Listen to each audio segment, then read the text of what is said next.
everybody. I know it's going to be a great day because two things have happened.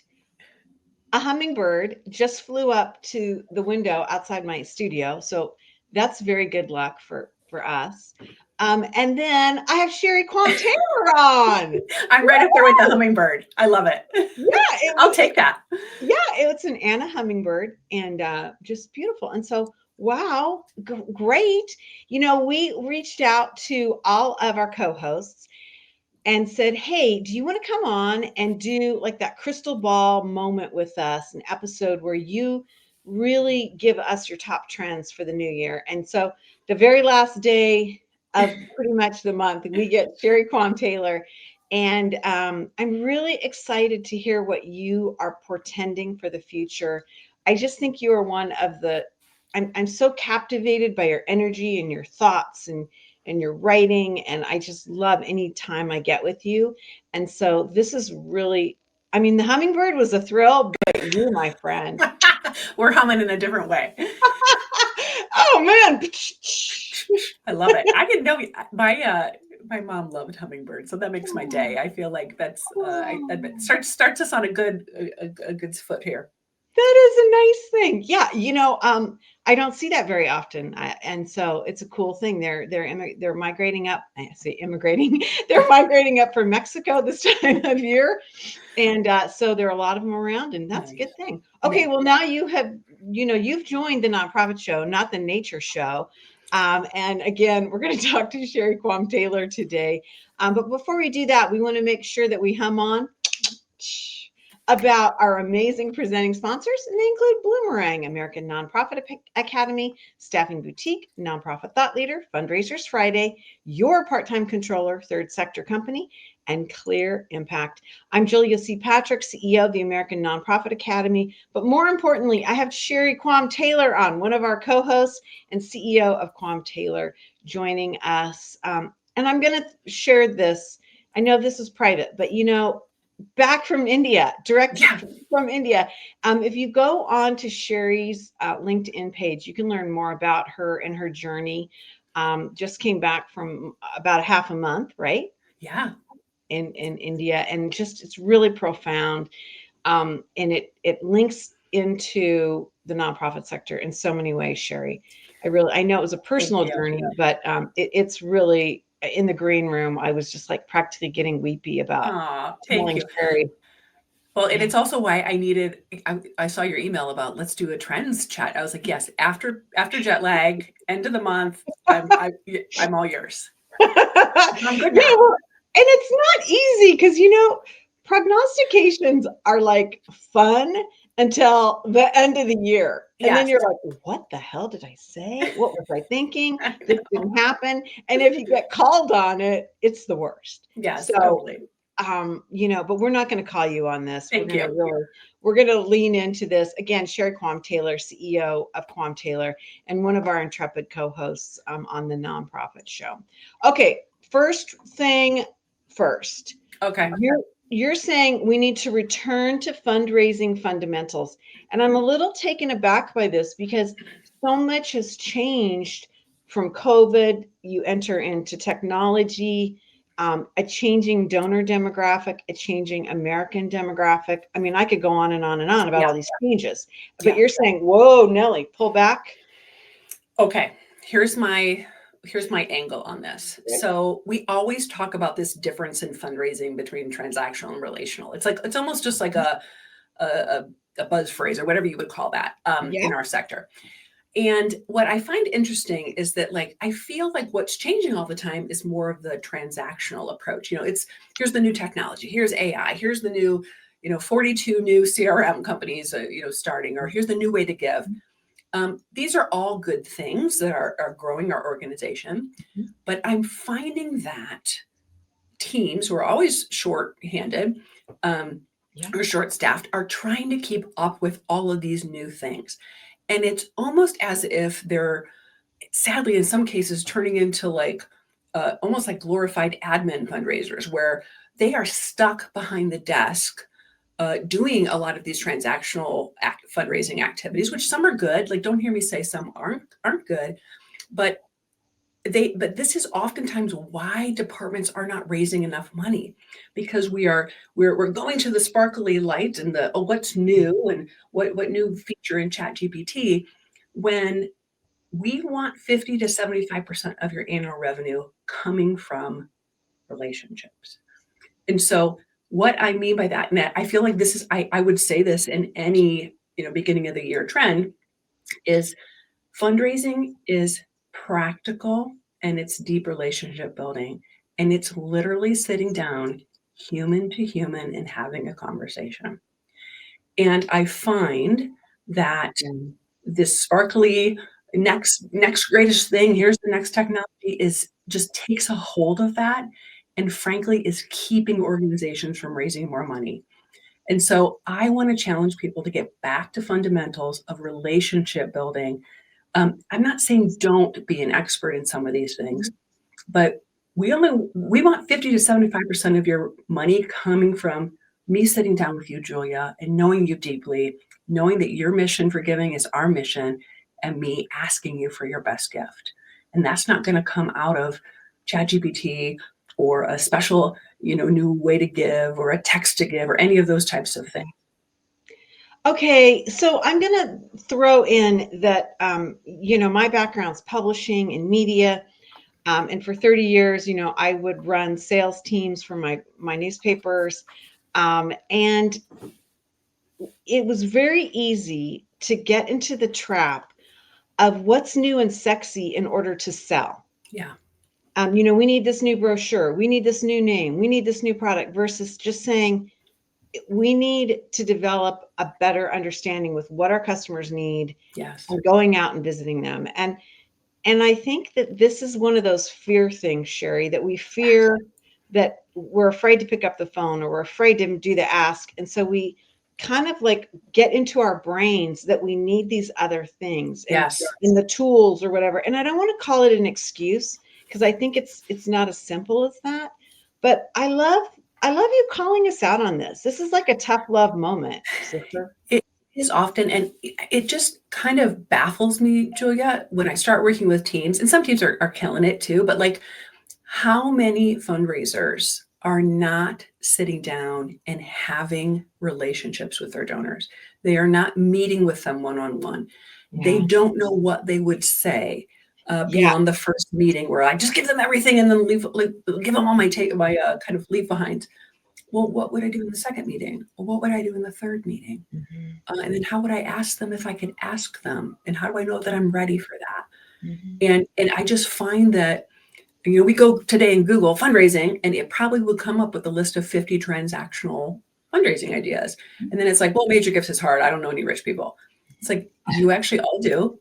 It should take time. It takes 81% of donors 6 months to 24 months to give that best gift. It's got to take time. And if I can figure out how to get that shorter, Julia, I'm going to be a very wealthy woman. But I also tell people, like, let it take that long. We're not proposing marriage in the first month. So maybe we should actually let it take that long. That's scary to people when we have not built a pipeline of donors that is going to yield those dollars. But that is only going to come from relationships.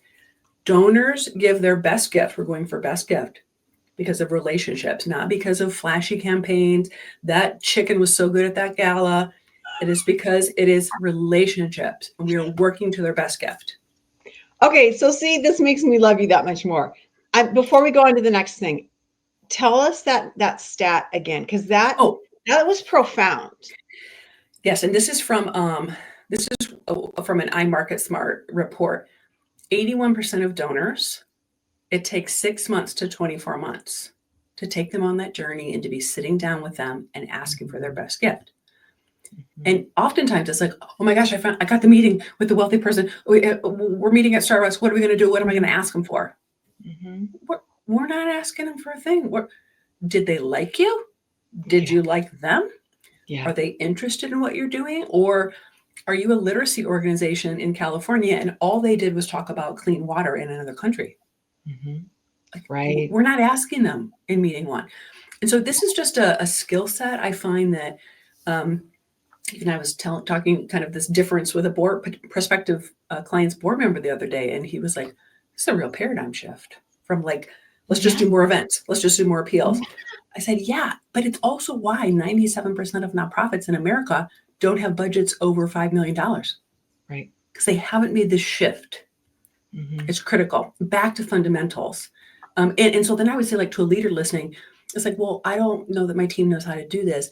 You have to invest in your team knowing how to build relationships, lead donors through investment level conversations, answer the tough questions, build a relationship so that they know how to be sitting and asking for that donor to really give in a transformational way. Well, and I would say, level setting expectations, because one of the missing pieces on this that we haven't really talked about is this 19 months average tenure of a professional development person, which is horrific. It's horrific. It's horrific. It is like destroying our sector, Yeah. one drop at a time. And so I love this. Okay, let's go into this next prognostication trend to watch. Get on your crystal ball, polish it up. Use the data to align hours with dollars. So we hear the two things, data and then hours, but we don't see them coming together. Talk about this. Yeah. Okay. So let's just hours to dollars. This ties back to just what I said. I have so many organizations coming to me where they are just on spin cycle, autopilot on all of these transactional fundraising activities, and they are exhausted. Cash flow is hard because it was like, oh, we put all of our energy into this gala or this event or this walk or whatever. We have to make sure that the hours your team is spending is yielding the dollars that you need. And so this is that shift again, tying to the first part of if I want 50 to 75% of my gifts come from relationships, I should really look back at the data and say, but am I spending 50% of my time on events or appeals or campaigns? And so I have an incredible client I'm working with, and they have a number of events, and I went to their gala and it was nice. But I had some questions afterward of like, I couldn't speak to the team for months ahead of time. And I said, give me some breakdowns. Let's do a deep dive on this gala. And I asked some different questions, like, why are the board members giving at the gala? How many people who touch the mission are giving at the gala? Long story short, we dug deep into the data and we're honest with ourselves.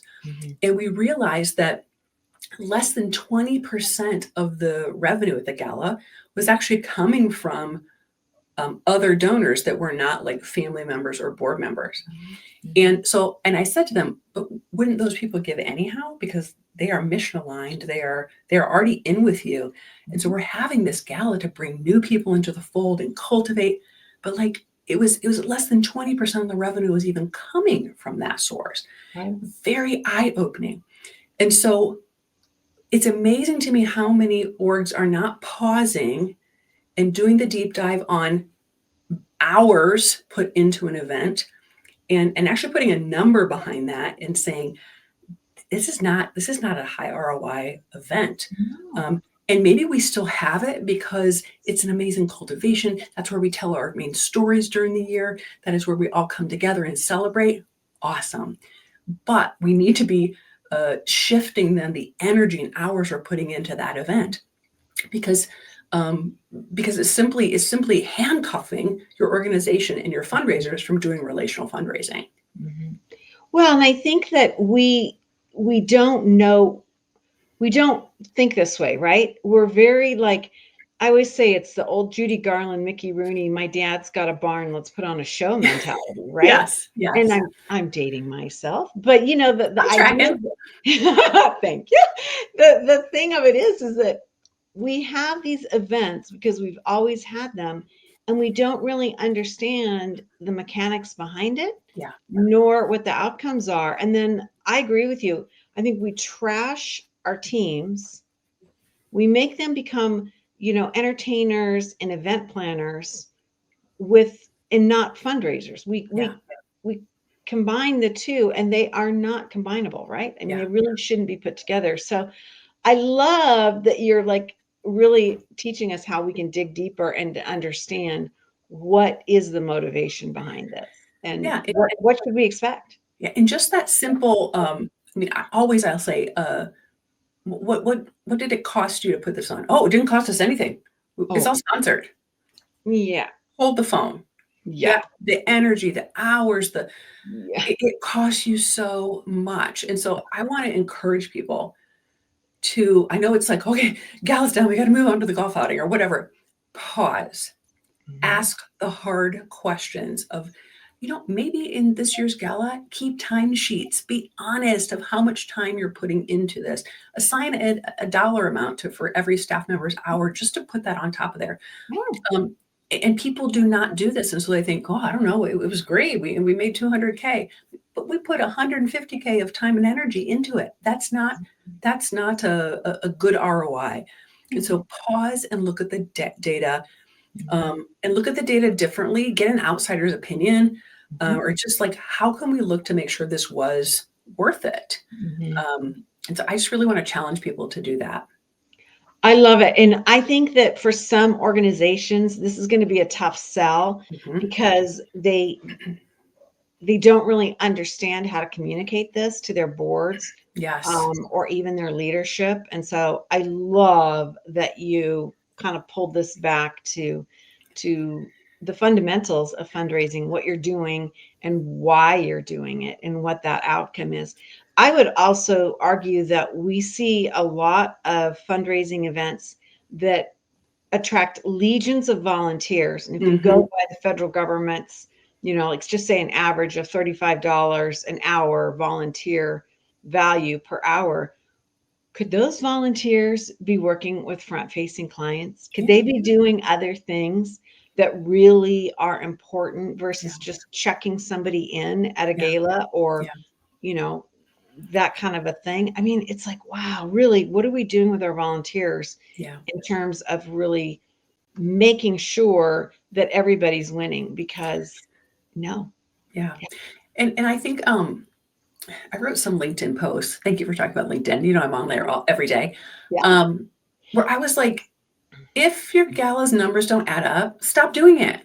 Yeah. If you can't figure out how to make more than $2,000 on Giving Tuesday and it's exhausting you, stop doing it. Like, you can stop things. Like, you're not in trouble from the fundraising police of like, well, everybody else is doing it. Like, some of my most successful clients don't have an event, don't have Mhm. all of these types of things because they are really focused on relationships. Yeah. On the flip side, I'm accused of like, oh, she hates gala. She's going to want us to get rid of her gala. No, if Right. it makes sense to keep it, and it's amazing, it's a step in your donor's journey, but maybe we're pre-soliciting or post-soliciting or just using it Yeah. as that step. Yes, Yeah. incredible.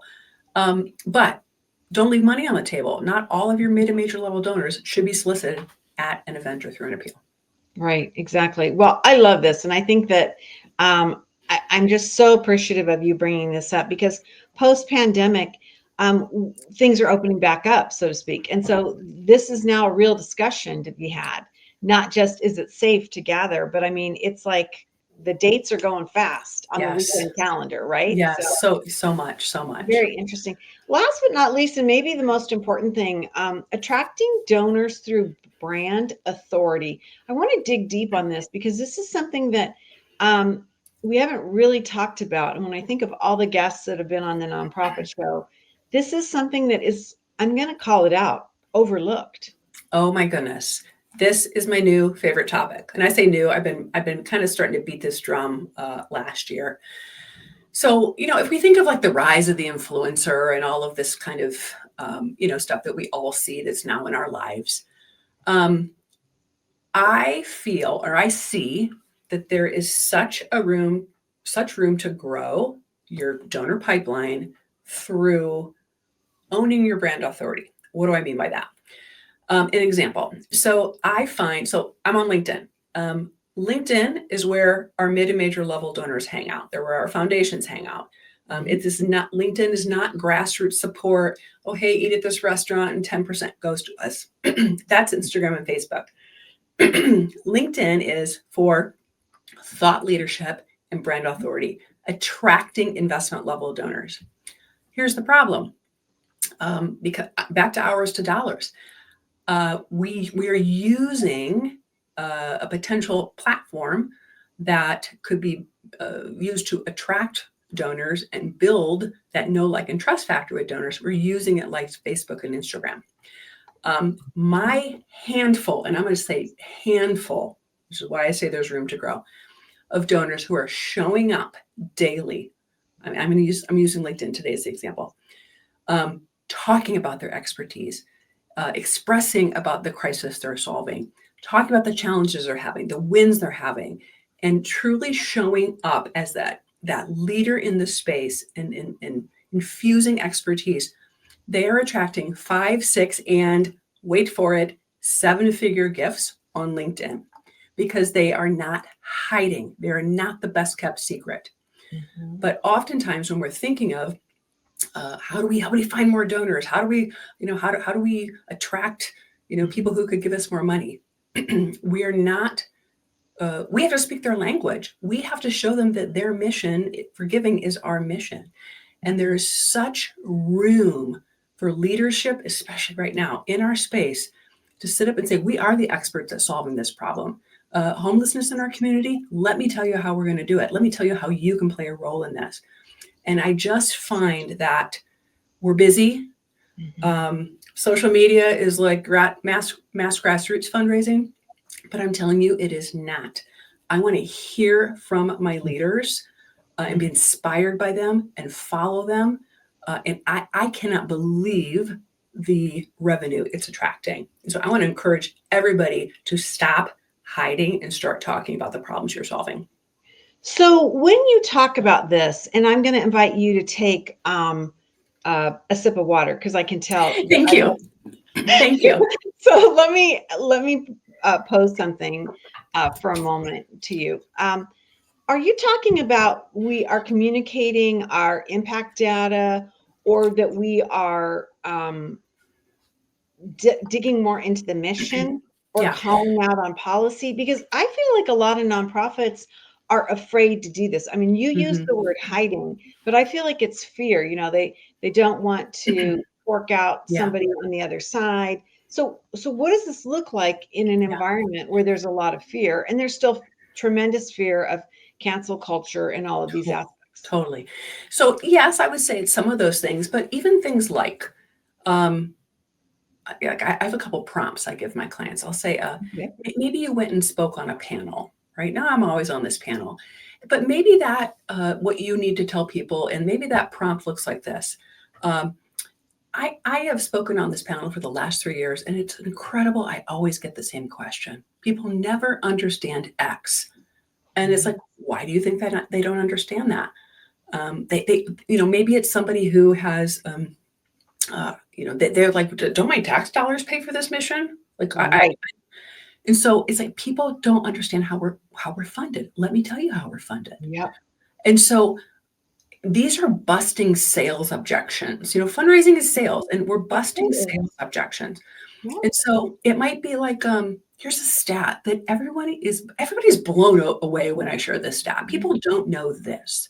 Mm-hmm. Or maybe it's something about, we're going through a new 3-year strategic plan, and the one topic we're wrestling with is how to integrate technology.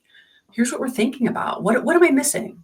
Mm-hmm. So I think it can be mission, but it's also showing donors that, like, you're running a great organization. You're transparent. You are a mission or a business worth people investing in. And so that is that attraction that I feel is so important. And I'll tell you, the secret sauce to this is consistency, because the lurkers be lurking on LinkedIn. Whether it's donors, one of my favorite clients emailed me yesterday, and she said, okay. And she's posting consistently on LinkedIn. She had a news agency that we all would recognize reach out to her and said, could I quote your LinkedIn post? Right. Of some comments she was making. She was like, okay, got it. So we can't hide. And I feel so strongly about this, Julia, because when I stopped hiding and took a LinkedIn course, and I was like, oh, I think maybe I'm hiding a little bit, forever ago, like 2019. I've posted consistently since then. My business has skyrocketed because it's attracting my tribe. It's attracting people who say, oh, I recognize you. I trust what you're saying. Oh, I've been educated by you. I think you're the authority on this. Right. And so I feel so strongly about this at the executive director level, being those thought leaders, because our donors just don't understand things about what we do. Right. And I think I think that it behooves us in so many ways, individually, for our organizations, for our sector, for the part of our sector that we serve, for our clients, for our policymakers, and of course, funders and donors, that we have to get out that information, and that we hide it or we post insipid things is just such a problem. And I love that it's a mind shift. One of the friends of the show and somebody who's a thought leader in her own right, Kirsten Hill, writes, there are no fundraising police. Thanks for the reminder, Sherry. Yes, thank you. And I love that. I think that kind of speaks to the what do we do and how do we do it? And we don't need to be doing what everybody else is doing. Yeah, But we need to be thoughtful about it. Totally. And I just say, like, tying this back to our hours with dollars conversation. Okay, so I'm an ED. How would I even start doing that? Well, then we got to look at the hours your marketing communications team is spending. Are they spending all their time on the mass grassroots campaigns, the thank yous, the like churn and burn communications? Because if we want 50 to 75% of our revenue attracting donors at the top of the pyramid, their hours also need to reflect that and support the executive director's position and expertise. And so often I just see that, well, I don't know, whatever the executive director wants to post, it should be the number one thing discussed in your annual communications calendar. Yeah. I love that you said that. I mean, my background's communications, and so I'm like team comms all the time. Yeah, totally. And I think that it's something of a lost art. And my personal opinion is that there's a sense of, I don't want to use the word emergency, but social media and just communications in general is flowing at such a fast rate that there's a fear of just get something up, just throw something out, versus what you said, pause. I love that word, step back, be quiet, be thoughtful, and then think more strategically and not just being frantic, right? Because anybody and everybody can be frantic, and we are frantic at different points of our life. Working in the nonprofit sector, it's really hard not to get frantic, right? You're going to be. Yeah. Just take that extra couple minutes. What is everybody else doing? Everybody else is saying, oh, shout out to the conference I was at. Here's a photo. Yeah. Okay, hold on. What did you learn at that conference? What was the chatter? What did you agree with? What did you not agree with? Yeah. Tell me what you thought about it. Tell me what your takeaway was. Tell me this side conversation you had with this really interesting person at lunch. That's what I want to hear. Yeah, I love that you said that. And I'm going to take that to heart as well, because I think that that's really, really important. And I think it is, thought leadership is needed so much in our country, in our sector. And I think that that's something that we can own, right? Yeah, totally. I mean, we can own that. And then it just filters back into all the other things that you've said. Well, Sherry Quam Taylor, what an amazing human being. I just, from the moment I met you online, we've never met IRL. I just heard for the first time, and it blew my mind in the green room, that Sherry's nearly 6 feet tall. I never knew. I am. I'm a tall woman, but we will meet in person one day, and I'll prove it to you. You'll be like, I was looking for Julia Patrick, but I never saw her. It's because she's down here. But anyway, check out Sherry Quam Taylor, CEO of Quam Taylor. You've got to follow her on LinkedIn. You can sign up for her communications. She gives really interesting information, really insightful things for our sector. And I got to say, I always feel, Sherry, that you give us things that we can achieve. Sometimes we hear from thought leaders and they're just like, you'll be like, I could never do that, but you are not that way. And so practical. Practical. You got to really learn more about this amazing leader. And I am so thrilled and blessed that you are part of our the nonprofit show. Thank you. Because it's really, really powerful. Another big powerful part of what we do is They are our amazing presenting sponsors. Bloomerang, American Nonprofit Academy, Staffing Boutique, Nonprofit Thought Leader, Fundraisers Friday, our new shows on Friday, just dedicated to fundraising, our fundraisers, I should say. Your Part-Time Controller, Third Sector Company, and Clear Impact. These are the folks that allow us to have these conversations. They put no guardrails up when it comes to what we're going to talk about, who we're going to talk with. And most of these people have been with us since day one when we started more than 1,200 episodes ago and more than 5 years. So it's a really amazing group that supports us and is part of this journey. Sherry, we end each and every episode with this mantra. It means different things to me every day. I say that a lot, and I know it sounds hokey, but it's really true. It's true. It really is. And so today you got me thinking in a whole new way as well. And the message is this: to stay well so you can do well. Thanks, everyone. See you again.